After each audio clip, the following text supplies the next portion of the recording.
미가서 6장 9절에서 16절까지 함께 봉독합니다. 여호와께서 성읍을 향하여 외쳐 부르시나니 완전한 지혜는 주의 이름을 경외함이니라. 너희는 매를 순위 받고 그것을 정하신 자를 순종할지니라.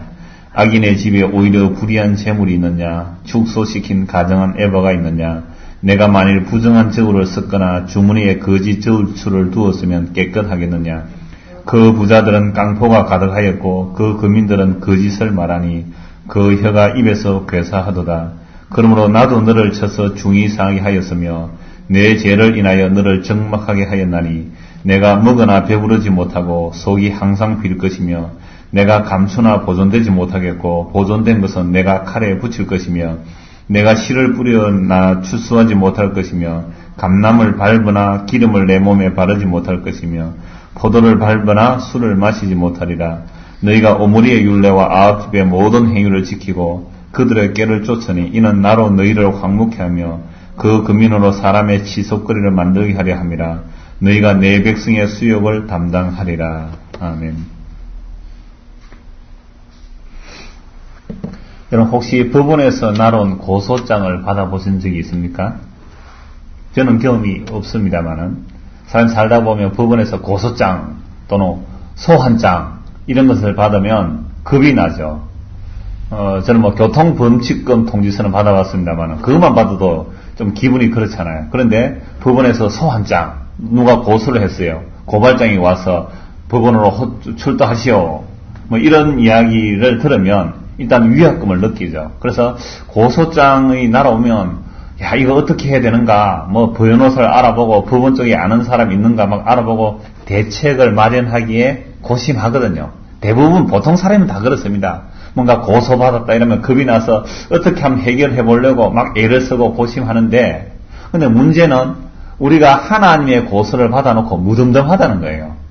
얼마나 간이 큰 것인지 이게 왜인지 모르겠어요. 법원에 조그만 고소장 하나 날라오도 벌벌 떨면서 야 이거 어떻게 해결할까 대책을 마련하기 분주한데 하나님의 고소를 받아놓고도 그냥 편안하게 무덤덤하고 살고 있다 이 말입니다. 그게 이스라엘 백성이고 오늘 우리들의 모습이 아니겠습니까? 지난주에 2주 전에 6장 1절에서 5절 말씀에서 하나님의 고소라는 제목으로 말씀을 살펴보았습니다. 하나님께서 고소할 때에 이렇게 먼저 말씀하셨죠. 내가 너희들한테 뭘 잘못한 것이 있느냐? 내가 너희들한테 잘못한 거 있으면 한번 말해봐라 그랬습니다. 그러니까 하나님께서 이스라엘 백성들에게 잘못한 것은 없습니다. 너희가 내 말을 그렇게 안 듣는 거 보면 내가 너희한테 혹시 잘못한 거 있나 한번 말해봐라. 그래서 과거를 추억해보니 하나님께서 이스라엘 백성에게 잘못한 것이 있는 것이 아니고 오히려 하나님께서 이스라엘 백성들에게 은혜로 베풀어 주신 것들만 기억이 되는 거예요. 애굽에서 그 종살에서 속량하여 내시고 모세와 아론을 보내서 그들을 인도하시고 광야를 지나서 그 가나안 땅까지 들여놓으시는데 발람 선지자가 저주하려고 하니까 그 저주를 막으시고 저주를 축복으로 바꾸셔서 이스라엘 백성을 보호하시고 지키셔서 가나안 땅에 인도하시고 지금까지 이렇게 은혜로 인도해 오신 이것만 기억되는 거죠. 그래서 과거를 돌아보니까 하나님께서 잘못한 것이 아니라 하나님은 은혜를 베푸시는데 거듭 반역한 것은 이스라엘 백성들 자신임을 알게 되는 겁니다. 자, 그러면서 하나님께서 고소하시면서 과연 하나님께서 원하시는 것이 무엇인가? 지난주에 6절에서 8절 보았죠. 하나님께서 원하시는 것은 이스라엘 백성들이 하나님 원하시는 것은 아주 고급 재물인 귀한 재물인 1년 된 그 수송아지 번제물이나 1년 된 송아지 번제물이나 천천의 수양의 그 기름이나 강수 같은 기름 이런 걸 원하지 않는다는 거죠. 아니면 자신에게 가장 귀한 자신의 맏아들이나 또는 우리 몸의 열매를 하나님께서 원하실까? 아니라는 겁니다. 그런 걸 원하는 것이 아니고 하나님께서 원하시는 것은 공의를 행하고 인자를 사랑하며 겸손히 하나님과 동행하는 것이라고 알려주셨어요. 그런데 이스라엘 백성들에게 이렇게 하나님의 율례를 가르쳐 주시고 하나님께서 원하시는 것이 이런 것이라고 선지를 통해 알려주셨지만 그러나 정작 이스라엘 백성들은 선을 행할 능력은 없었다는 사실이죠. 그래서 7절, 8절을 봅시다. 사람아 주께서 선한 것이 무엇임을 내게 보이시나니 자 사람들에게 선한 것이 무엇인지 보여줬단 말이에요. 선한 것은 이런 거다. 하나님 원하시는 이런 거다라고 보여주었지만 그들이 행할 능력이 없다라는 것이 바로 성경이 증거하고 있는 인간의 실상이라는 것이죠. 자, 이제 오늘 본문의 말씀을 봅시다. 9절에서 여호와께서 성읍을 향하여 외쳐 부르십니다. 그 성읍을 향하여 다시 부르짖는데 다시 고소하는 거죠. 다시 고소하고 또 그들의 이 고소를 받지 않고 회개하지 않으므로 심판까지 선고하는 것이 오늘 본문의 내용입니다. 그래서 제목을 심판선고 그렇게 제목을 붙여보았습니다. 고소해서 그들이 돌아오지 않으니까 아예 심판을 선고하는 내용까지 나옵니다. 그 고소회가 오늘 바로 9절입니다. 여호와께서 성읍을 향하여 외쳐 부르시나니, 여러분 하나님께서 외쳐 부르신다는 거죠. 예루살렘 성읍을 향하여. 그러면서 뭐라고 말씀합니까? 완전한 지혜는 주의 이름을 경외함이라 라고 말씀합니다. 완전한 지혜는 주의 이름을 경외하라. 주의 이름을 경외하는 것이 어떤 일인데요? 너희는 매를 순위받고 그것을 정하신 자를 순종할지니라 라고 말씀합니다. 그러니까 주의 이름을 경외한다는 것은 너희들이 지금 매를 순하게 받으라. 매를 맞고 그 다음에 그 정하신 자를 순종하라. 하나님께 돌아오라 라고 말씀하는 겁니다. 그래서 하나님을 경외한다는 것은 주께로 돌아가는 것이죠. 회개하고 주께로 돌아가고 주님을 의지하는 것. 이것이 주께로 돌이켜야 마땅한데 이스라엘 백성들은 거듭 말씀해도 돌이키지 않더라는 거죠. 그래서 이들이 하나님께로 돌아오라고 하는데 안 돌아오는 거예요. 자, 이사야 1장 다시 한번 찾아봅시다. 이사야 1장입니다. 하나님께서 지금 매를 드시죠. 이런 매를 드시는 이유가 뭐겠습니까? 아이들이 말 안 들을 때 매를 드는 이유가 뭡니까? 말 들으라고 매를 들잖아요. 그러니까 매를 드는 동안은 아직도 사실 희망이 있는 것이죠. 매를 드는 동안은 소망이 있습니다. 아예 매를 안 들면 그건 버린 자식이죠. 그래서 하나님께서 매를 드시는데 이렇게 말씀합니다. 4절에 보세요. 1장 4절. 이사야 1장 4절. 슬프다 범죄한 나라여 허물진 백성이요 행악의 종자요 행위가 부패한 자식이로다. 그들이 여호와를 버리며 이스라엘의 거룩한 자를 만홀히 여겨 멀리하고 물러갔도다. 너희가 어찌하여 매를 더 맞으려고 더욱 패역하느냐. 온 머리는 병들었고 온 마음은 피곤하였으며 발바닥에서 머리까지 성한 곳이 없이 상한 것과 터진 것과 새로 맞은 흔적뿐이오늘 그것을 짜며 사매며 기름으로 유하게 함을 받지 못하였도다. 이 말씀을 보면요, 참 자식이 말을 안 들을 때 부모가 매를 들죠. 매를 드는 것은 심판하는 것이 목적이 아니고 때려서라도 돌아오게 하시는 아버지의 마음이 아닙니까? 부모가 지금 울면서 매를 드는 그 느낌을 받을 수가 있어요. 이 말씀을 보면. 그래서 얼마나 맞았습니까? 얼마나 맞았는지 머리 끝부터 발끝까지 전부 맞은 흔적뿐이에요. 그래도 안 돌아오는 거예요. 전부 다 맞아 터진 데다가 또 때리니까 아무런 상처가 또 터져서 새로 난 상처가 있을지라도 그들은 돌아오지 않는 겁니다. 그래서 하나님께서 뭐라고 말씀합니까? 이 범죄한 나라의 허물진 백성인데 왜 이렇게 안 돌아오는가? 행악의 종자라 그럽니다. 행악의 종자. 아예 시가 뭔가 시가 종자가. 그래서 여러분들 그 사람들 말 안 듣는 자식 보고 이놈의 종자, 이 누종자고 이러잖아요. 근데 오늘 말씀에 보면 행악의 종자라 그래요. 아예 시가 행악하는 종자랍니다.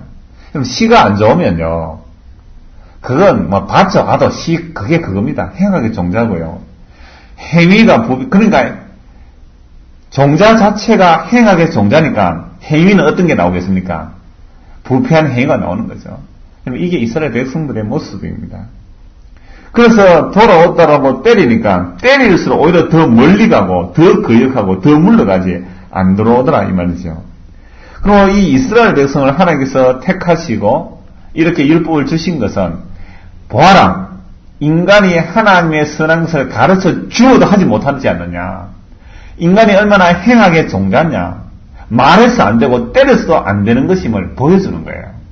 그래서 구약성경 전체를 보면 한마디로 인간은 안 돼. 인간은 이런 거야. 왜? 종자가 안 되기 때문에 그래요. 행악의 종자. 이걸 다른 말로 아담 아래에 있다. 죄와 사망 아래에 있다 말이죠. 그래서 하나님께서 그럼 이스라엘을 어떻게 구원하셔야 됩니까? 아예 새로 만들어내셔야 되는 거죠. 어떻게 새로 만들어내십니까? 심판하시고 나서 새로 만들어내시는 작업을 하신단 말이죠. 그래서 이들이 얼마나 말을 안 듣는지 매를 때리는데 그 구체적인 제약상들이 이제 10절에서 12절에 나타납니다. 그 제가 뭔지를 한번 봅시다. 미가서 6장 10절입니다. 악인의 집에 오히려 불의한 재물이 있느냐. 악인의 집에 불의한, 의를 겸하지 않는 재물. 그러니까 잠언서도 주로 말씀하고 있죠. 의로운 재물, 가난할지라도 의로운 재물이 복 있는 것이요. 불의하게 재물이 많은 것은 저주라 그랬습니다. 그런데 이 이스라엘 백성들 안에 불의한 재물이 악인의 집에 가득 쌓여 있는 거죠. 그럼 불의한 재물이 어떻게 쌓여졌느냐 하니까 부정한 에바, 그 다음에 가정한 에바와 부정한 저울을 썼다라고 말씀합니다. 이 에바는 가루 곡식을 담는 것이고 또 저울은 뭐 물건을 사고 팔 때 저울을 다는 거 아닙니까? 근데 이 에바를 쓸 때 어떻게 하면 대로 보면 됩니다. 그래서 물건을 팔 때는 대를 작게 만드는 거예요. 겉으로 볼 때는 몰라요.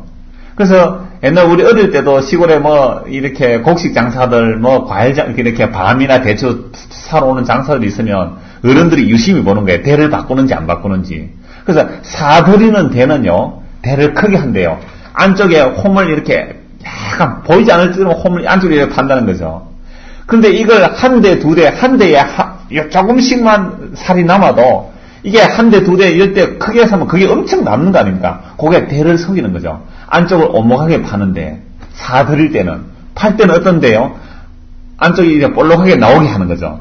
그러면 약간 덜 당길 거 아닙니까? 이런 식으로 대박 속이는 거예요. 그리고 사들일 때는 이렇게 대를 쾅쾅, 말을 쾅쾅 눌려서 이렇게 담아서 사고, 팔 때는 부드럽게 살을 사올려서 팔고, 그렇게 하더라 이 말이죠. 그 다음에 저울도 뭡니까? 물건 사들일 때 저울은요, 좀 무거운 저울추를 만들고, 물건을 팔 때 저울추는요, 저울추를 좀 가볍게 하는 거죠. 그러면 장사가 이문이 많이 남지 않겠습니까? 이렇게 해서 불의한 재산을 가득 얻었다 이 말이죠. 이것이 부자들만이 아닙니다. 12절에 부자들은 그 강포가 가득하였고 그 금인들은 거짓을 말하니 그 혀가 입에서 개사하도다. 부자들만이 아니고 그 백성 금인들이 다 그런 거예요.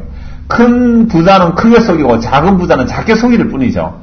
그러니까 온 세상이 전부 다 속고 속이며 사는 그런 세상이 되어 있습니다. 이게 이방 나라가 아니고 하나님의 공의가 시행되어야 할 이스라엘, 그것도 예루살렘 성읍이란 이곳에서 온갖 악이 다 휘행하고 있습니다. 왜 이렇게 됐는가? 15절을 봅시다. 16절입니다. 16절에 보시면요. 오므리의 율례와 아합 집의 모든 행위를 지키고 그들의 죄를 쫓으니 라고 말씀합니다. 오므리의 율례, 아합의 행위. 우리가 지난주 오후에 열왕기를 공부하면서 이 말씀을 보았지 않습니까? 오므리는 시므리를 반역하고 왕권을 차지하는데 왕권을 차지하자마자 악을 행하는데 그 악이 여로보암의 악을 쫓았다 그렇게 말합니다. 여로보암은 북이스라엘의 초대 왕이잖아요. 이스라엘 남북으로 나눠서 북이스라엘 여로보암 왕인데 이 여로보암이 한 일이 뭡니까? 제일 먼저 한 일이 단과 베델에 금송아지를 만들어 놓고 이것이 우리를 구원한 하나님이다 그랬어요. 여로보암이 왕이 되기 전에 아히야 선지를 통해 이미 여로보암에게 말씀하셨죠. 하나님께서 네가 다윗처럼 정직하게 행하면 너의 왕위를 오랫도록 유지해주겠다라고 하면서 말씀하셨지만 그러나 하나님의 그 약속의 말씀을 못 믿었죠. 여로보암이. 그래서 자기 백성들이 남쪽 예루살렘의 성전에 제사로 가서 나를 반역하면 어떻게 할까? 겁이 나가지고 북쪽에 단, 남쪽에 베델, 그 북쪽 두 곳에다가 금송아지 만들어 놓고 이것이 우리를 구하는 하나님이다라고 하나님의 언약을 바꿔버린 거예요. 여호와 하나님을 금송아지로 바꿔치게 했단 말이죠. 이게 여로보암의 제약이었고 북이스라엘에 오고 오는 왕들이 대부분 다 여로보암의 제약을 그대로 따라갔습니다. 그래서 오므리도 그랬고 오므리의 아들이 아합인데 이 아합 시대는 얼마나 악했는지 우상숭배가 심했는지 바알과 아세라 신을 섬기는 우상 섬기는 제사장이 850명인데 그 850명을 나라에서 월급 주면서 그렇게 우상숭배한 나라 아닙니까? 그러니까 이런 오므리와 아합의 규례를 북쪽 사람들만 따라간 게 아니고 남쪽 예루살렘 사람들도 따라갔다 이 말이죠. 그래서 지금 미가 선지자 예루살렘 성을 책망하는데 너희들이 다윗의 언약을 따르지 않고 다윗의 규례를 따르지 않고 왜 오므리와 아합의 규례를 따르며 그 여로보암의 규례를 따라 우상을 숭배하고 제약이 가득한가 하고 책망하는 겁니다. 그렇다면 여러분, 이스라엘 백성들이 왜 오므리와 아합의 율법을 따라갔겠습니까? 왜 다윗을 믿었던 그 하나님 믿지 않았을까요? 여러분, 다윗은 무엇을 믿었습니까? 하나님의 약속을 믿은 거예요. 그래서 말과 병거의 힘을 의지하지 않았습니다. 그래서 말을 노획했을 때에 그 말의 발 힘줄을 끊어버린 게 다윗이고 병거를 부숴버린 게 다윗이란 말이죠. 우리의 구원은 말과 병거에 있지 아니하고 오직 여호와 하나님께 있다라고, 이게 다윗의 믿음이잖아요. 그러니까 다윗을 따라가면 세상의 힘을 축적하는 것이 아니라 세상의 힘을 오히려 버리는 모습으로 나가는 게 다윗이죠. 근데 여로보암의 모습을 따라가고 오므리와 아합 왕의 힘을 따라가면 세상의 힘을 자꾸 비추고 축적하는 모습이거든요. 그럼 사람들이 어느 걸 좋아할까요? 다윗을 따라갈까요? 아합이나 오므리나 아합을 따라갈까요? 여러분, 이 말씀은 오늘날도 역시 마찬가지입니다. 하나님의 지혜요, 하나님의 비밀이요, 구원의 능력인 예수 그리스도의 십자가는요, 사람들이 따라가기를 싫어합니다. 왜냐? 여러분, 예수 그리스도의 십자가를 포장하니까 사람들이 좋아하는 것이지, 예수 그리스도의 십자가는 이 세상에서 가장 가난하신 분이에요. 여러분, 예수님만큼 세상에서 가난하신 분이 어디예요? 예수님 뭐라 그랬습니까? 예수님 따라오는 제자들에게 인자는 머리 둘 곳조차 없다 그랬지 않습니까? 그러니까 예수님은 전세방도 하나 없으셨던 분이세요. 그런 예수님을 따라가는, 그게 바로 예수님을 믿는다는 말이죠. 그런데 이 북쪽 이스라엘은 뭡니까? 금송아지, 얼마나 멋있어요. 그 금송아지를 섬기면 뭘 준다는 겁니까? 세상에 돈이 되고 부자 되고 성공하는 것을 약속해 주는 거죠. 세상에서 성공하고 부자 되고 잘 되게 하는 것. 이게 북쪽 그 이방신, 바알과 아세라 섬기는 그 모든 우상들을 섬기면 그런 복을 준대요. 그게 바알이요. 그게 아세라입니다. 그게 우상이었어요. 자, 바알을 섬기세요. 그러면 땅에 소산물이 많이 나서 부자가 됩니다. 아세라를 섬기세요. 모든 재앙을 물리쳐주고 복을 줍니다. 이게 전부 북쪽 우상신들이란 말이죠. 근데 이걸 남쪽 예루살렘 백성들이 그걸 보니까 좋은 거예요.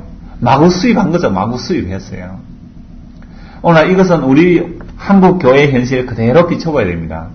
여러분, 예수 그리스도의 십자가라는 것은요, 정말 가난한 모습이잖아요. 사람들이 싫어하는 모습이거든요. 그래서 다윗의 후손으로 오신 예수 그리스도를 소개하면 세상의 힘을 의지하지 않아야 하는 겁니다. 근데 그 바알을 따라가고 아세라를 따라가면요, 세상에 보암직하고 먹음직하고 쾌락과 성공과 재미가 거기 다 들어있는 거예요. 그쪽을 따라가자는 것이 사람들의 마음 아닙니까?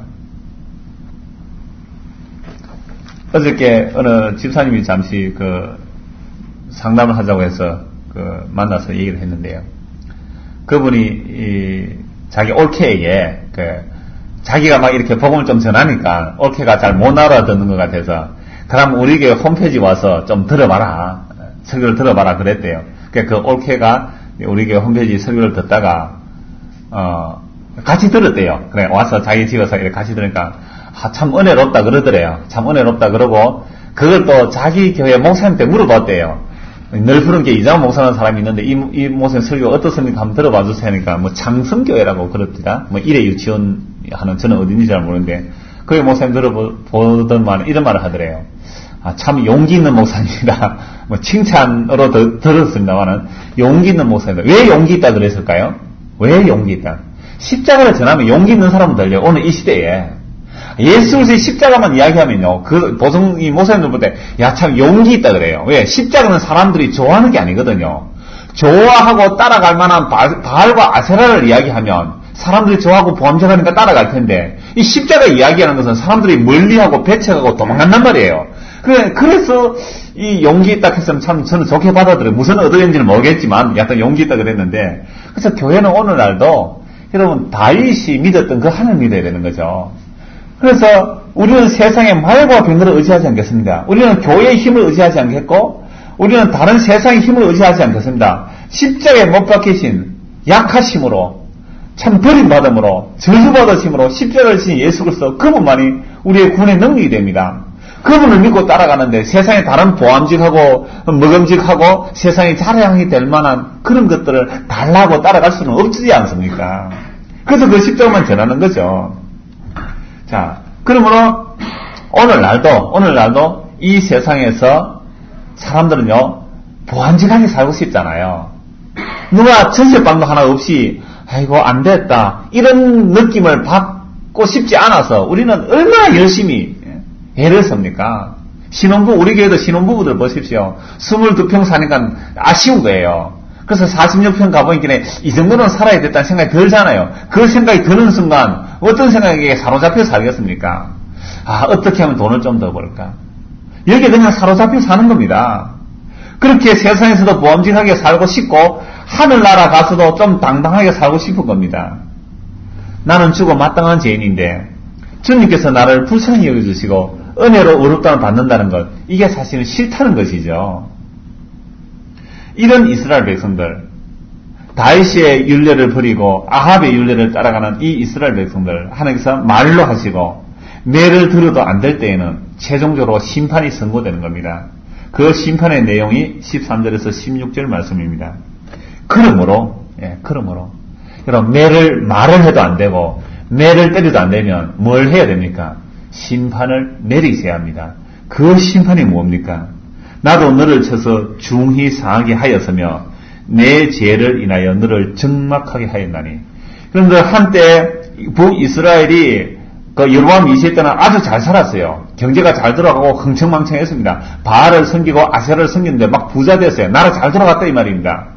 자, 그렇게 흥청망청하던 그 북이스라엘이 우상 숭배함으로 완전히 망해버렸습니다. 지금 예루살렘 성, 너희들이 지금 부대한 재물로 흥청거리며 사느냐? 오히려 하나님께서 심판하시면 적막하게 만들어버리겠다는 거예요. 한가하게 만들어버리겠다는 겁니다. 심판을 받고. 그래서 그 심판의 모습이 14절에 네가 먹으나 배부르지 못하고 속이 항상 빌 것이며 네가 감추나 보존되지 못하겠고 보존된 것은 내가 칼에 붙일 것이며 아무리 먹어도 계속 흙이 지는 거예요. 부실하죠. 먹는 것이. 계속 빌 것이고 뭔가 귀하다고 딱 감춰놓은 것 적이 쳐들어와서 다 뺏어가 버릴 거라는 거죠. 네가 씨를 뿌리나 추수하지 못할 것이며 감람을 밟거나 기름을 내 몸에 바르지 못할 것이고 포도를 밟거나 술을 마시지 못하리라. 감람틀을 밟는 것은 기름을 짜서 몸에 바르고 식용과 약용으로 쓰여서 감람틀을 밟는데 밟아도 기름을 자기 몸에 못 발라 다 뺏겨버린다는 거죠. 포도를 밟기는 밟는데 밟아봤자 다 뺏겨버리는 거죠. 포도를 밟아도 포도주를 못 마시게 되는 것. 이게 심판인데 이 심판은요 이미 모세 율법에 의해서 다 말씀해 놓은 거예요. 그래서 신명기를 한번 찾아봅시다. 신명기 28장 33절입니다. 구약성경 신명기 28장 33절. 그리고 신명기에서 28장 우리가 이미 잘 아는 대로 하나님의 모든 율례를 다 지켜 행하면 나가도 복을 받고 들어와도 복을 받습니다.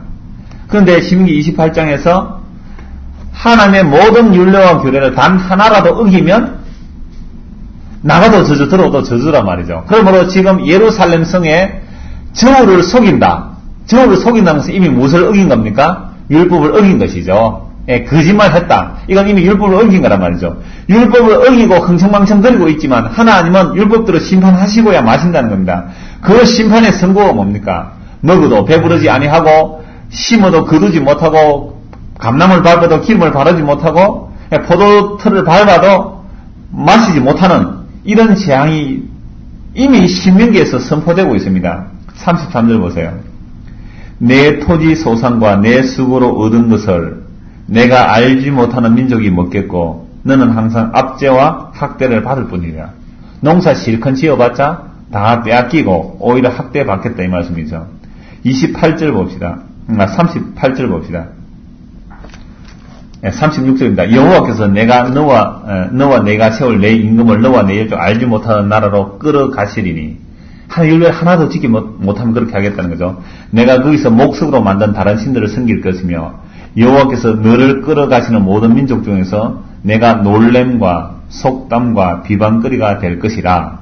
내가 많은 종자를 들에 심을지라도 메뚜기가 먹음으로 거둘 것이 적을 것이며 내가 포도원을 심고 다스릴지라도 벌레가 먹음으로 포도를 따지 못하고 포도주를 마시지 못할 것이며 내 모든 경내에 감람나무가 있을지라도 그 열매가 떨어지므로 그 기름을 내 몸에 바르지 못할 것이며 그대로 말씀하고 있죠. 포도틀을 밟아도 마시지 못하고 감람을 밟아도 기름을 못 바르는 것처럼 농사지어도 안 된다 이 말이죠. 종자를 많이 심어도 거둘 것이 없고 오히려 포로로 잡혀가서 수치를 당하게 될 것이라. 미가서 6장 6절에서 그 말씀하고 있습니다. 이는 나로 너희를 황무케 하며 그 금연으로 사람의 치석거리를 만들게 하려 함이라. 너희가 내 백성의 수욕을 담당하리라. 이게 바로 하나님의 심판의 선고입니다. 그래서 이런 심판의 선고는 이미 신명기 28장의 그 심판의 선고, 너희들이 이렇게 하면 이런 벌을 받으리라 라는 내용으로 그대로 심판을 선고합니다. 자, 이렇게 심판함으로 이스라엘 백성들은 황무하게 되는 거죠. 아주 황무하게 됩니다. 그 황무하게 된 모습이 또 이사야에서 나와요. 이사야 성경을 다시 한번 1장을 찾아봅시다. 이사야 1장입니다.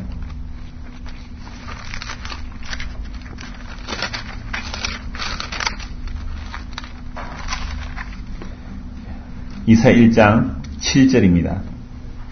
이사야 1장 7절. 하나님께서 이스라엘 백성이 거듭 범죄함으로 심판하실 수밖에 없는데 심판한 결과 황무하게 되는 거죠. 적막하게 되는 겁니다. 7절. 너희 땅은 황무하였고 너희 성읍들은 불에 탔고 너희 토지는 너희 목전에 이방인에게 삼키었으며 이방인에게 파괴됨같이 황무하였고 딸 시온은 포도원의 망대같이 원두밭에 상징막같이 애고사인 성읍같이 겨우 남았도다. 만군의 여호와께서 우리를 위하여 조금 남겨주지 아니하셨다면 우리가 소돔 같고 고모라 같았으리로다. 미가서 6장을 다시 봅시다. 미가서 6장 13절. 그러므로 나로 너를 쳐서 중히 상하게 하였으며 내 죄를 인하여 너를 적막하게 하였나니. 여러분, 들판에 가을 곡식이 가득했을 때에 그 곡식을 다 거두어 가고 나면 운두막이 하나 남습니다. 뭐 포도밭이랄 수도 있고 뭐가 밭일 수도 있죠. 운두막 하나 남으면 참 적막하죠. 설설하잖아요. 그런 것처럼 하나님이 심판하시는데 이스라엘 백성들이 범죄한 대로 심판 다 해버리면 진멸받아 마땅한데 운두막 정도도 남겨놓을 필요가 없잖아요. 그러나 하나님께서 이스라엘 백성을 그 언약을 따라 긍휼히 여기셔서 운두막처럼 조금은 남겨두겠다고 이사야서 이제 말씀하죠. 그것도 안 남겨두면 완전히 소돔과 고모라처럼 진멸되었을 거지만 하나님께서 자기 언약을 기억하셔서 조금 심판하셔도 조금 남겨두셨다는 거죠. 그래서 조금 남겨두시니까 하나님께서 이스라엘 백성들을 긍휼히 여기시고 그 언약을 기억하셨다는 거죠. 그 말씀이 미가서 끝에 나옵니다. 미가서 7장 18절 20절 다시 봅시다. 미가서 7장 18절 20절. 주와 같은 신이 어디 있으리까? 주께서는 제약을 사유하시며 그 기업에 남은 자의 허물을 넘기시며 인애를 기뻐하심으로 노를 항상 품지 아니하시나이다. 다시 우리를 긍휼히 여기셔서 우리의 제약을 발로 밟으시고 우리의 모든 죄를 깊은 바다에 던지시리라. 주께서 옛적에 우리 열조에게 맹세하신 대로 야곱에게 성실을 베푸시며 아브라함에게 인애를 더하시리이다. 자, 하나님의 언약을 따라 이스라엘 백성을 심판을 하시되 완전하게 진멸하지 아니하고 용서해 주셨다는 거죠. 그래서 하나님께서 자기 인애를 사랑하셔서 이스라엘 백성을 조금 남겨두셨는데 그것은 열조에게 맹세하신 대로 했다는 거죠. 그래서 야곱이 구원받은 것은 야곱이 잘해서 구원받은 것이 아니라 하나님께서 야곱에게 성실을 베풀어 주셨기 때문에 구원받았고 아브라함이 잘나서 구원받은 것이 아니라 하나님께서 아브라함에게 인애를 더하여 주셔서 구원받았다는 사실이죠. 그래서 야곱과 아브라함을 위한 구원이 아니고 하나님의 성실과 하나님의 인애를 드러내기 위한 구원이란 말이죠. 그러면 이스라엘 백성들은 하나님께서 거듭 반역했습니다. 그 반역한 결과 진멸받아 마땅하지만 왜 진멸하지 아니하시고 죄를 용서하시고 다시 돌이켜 주시는 겁니까? 남은 자를 남기셔서 왜 돌이켜 주시는 겁니까? 그것은 하나님의 성실과 하나님의 인애를 드러내기 위한 구원이라는 거예요. 자, 그렇다면 오늘 이 말씀을 통해 오늘 우리도 역시 고발받아야 됩니다. 하나님께서 우리를 구원하시되 무엇으로 우리를 구원하시느냐 이 말입니다. 우리의 의로운 행위로 구원하지 않는다는 것을 알아야 되죠. 그래서 이런 율법은요, 구약이나 신약이나 간에 하나님의 말씀은 오늘 우리를 고발하는 거예요. 구약도 우리를 고발하고 신약도 고발을 받습니다. 그런데 우리는 하나님의 고소를 받아서 너무 마음이 든든한 거예요. 아무런 느낌이 없는 거예요. 법원에 고소장 하나 날라와도 겁이 덜컥 나는데 하나님의 고소를 받아도 우리 양심에 뭐 화인을 받았는지 하나님의 고소를 날마다 받고 있으면서 이 뭐 고소 하나만 이게 지금 심각한 병입니다. 하나님의 고소를 받으면서도 겁도 안 나고 떨리지도 안 한다면 이게 믿음이 좋아서 그렇게 나는지, 배짱 부리는 것인지, 믿지 아니하는 것인지, 뭡니까? 믿음이 너무 좋아서 심판받아, 나 심판 안 받아, 이렇습니까? 배째락하고 배짱 부리는 겁니까, 지금? 제 자신을 보면서 이 하나님의 고소를 받으며, 정말 하나님의 그 심판의 두려움을 벌벌 떨 때에, 예수 그리스도의 십자가의 저주가 너를 인한 저주였다는 그 용서함을 받고 정말 기뻐하고 감사하며 사는가 돌아보게 되는 겁니다. 그래서 율법은요, 고소하는 것이고 율법만이 아니라 신약의 말씀도 우리를 다 고소하는 거예요. 항상 기뻐하라, 쉬지 말고 기도하라, 범사에 감사하라, 이는 너희를 향하신 하나님 뜻이라 그랬잖아요. 우리를 향하는 하나님 뜻을 알려주셨습니다. 항상 기뻐하고 쉬지 말고 기도하고 범사에 감사하는 게 우리를 향한 하나님 뜻이에요. 그래서 구약에 공의를 행하며 인자를 사랑하며 겸손한 행동과 동의하는 것이 하나님의 선하신 뜻을 알려주셨잖아요. 그런데 이스라엘 백성들이 그걸 행합니까? 못 행합니까? 못 행하잖아요. 그럼 오늘 우리는 항상 기뻐하고 쉬지 말고 기도하고 범사에 감사하라, 신약의 말씀이잖아요. 이 말씀 우리가 알고 있습니다. 하나님의 뜻인 줄. 근데 그대로 살고 있습니까? 저녁에 차를 타고 오는데 어느 광고하면서 이야기를 합니다. 사람이 70년을 일평생으로 잡았을 때에 잠자는 시간이 20년이랍니다. 잠자는 시간 20년, 일하는 시간 23년. 70생에서 잠자고 일하는 거 빼보면 43년 날아가죠. 화내는 시간이 얼마 걸린 줄 압니까? 화내는 시간 5년이래요. 5년. 5년? 8년? 화내는 시간이 5년 전, 5년으로 들어요. 5년이에요. 5년. 그러니까 5년에 화냈다는 거죠. 기뻐한 시간, 웃었던 시간은요, 89일이랍니다. 89일. 그러면 항상 기뻐하고 쉬지 말고 기도하고 범사에 감사해야 되는데, 그럼 화낸 게 우리는 5년 동안 화냈어요. 매 화낸 게. 항상 기뻐하고 감사한 거 하나도 안 했잖아요. 그래서 신약 성경 그 말씀을 통해서 우리가 뭐가 드러납니까? 나는 죄인이구나 드러나잖아요. 그래서 하나님의 말씀은 고소하는 겁니다. 우리를. 요한복음 5장을 한번 찾아봅시다. 성경 찾는 것은 마지막으로 찾아보겠습니다. 많이 찾았는데 요한복음 한 번만 더 봅시다. 요한복음 5장 45절에서 47절입니다. 내가 너희를 아버지께 고소할까 생각지 말라. 너희를 고소하는 이가 있으니 곧 너희의 바라는 자 모세니라. 이스라엘 백성 모세를 바라고 있었잖아요. 근데 고소하는 자는 너희가 바라는 그 모세가 너희를 고소한다라고 말씀하고 있죠. 모세를 믿었다면 또 나를 믿었으리니 이는 그가 내게 대하여 기록하였습니다. 그러나 그의 글도 믿지 아니하거든 어찌 내 말을 믿겠느냐 하시니라. 지금 유대인들 보고 예수님 이 말씀 하시잖아요. 모세의 법 지킨다는 그들에게 너희가 모세의 글을 읽으면서도 모세의 글을 믿지 아니한다. 만약 모세의 글을 믿었다면 너희들이 날 믿었을 것이다. 왜? 모세는 나에 대해서 증거했다라고 말씀하고 있습니다. 그러면 모든 율법과 모든 계명들은요, 다른 목적이 있는 게 아닙니다. 예수 그리스도와 연결시키는 거예요. 구약의 율법이란 우리를 죄인 아래 가두심으로 긍휼을 베푸시는 주님을 바라보게 하는 모학 선생이죠. 신약의 말씀도 동일합니다. 우리는 흔히 이렇게 생각하죠. 구약은 그랬지만 신약 시대에 오늘 우리는 이제 예수를 믿고 거듭났으니까 우리가 착하게 어떻게 다른 법을 만들어서 하나님을 섬기자. 이런 다른 윤리체계, 다른 도덕체계를 만드는 게 아닙니다. 신약 시대에. 역시나 예수를 믿는 것이 이 구약이나 신약이나 증거하는 바예요. 예수를 믿는 거란 말이죠. 이런 우리나라 대통령이 일본을 비판할 때 이렇게 비판했습니다.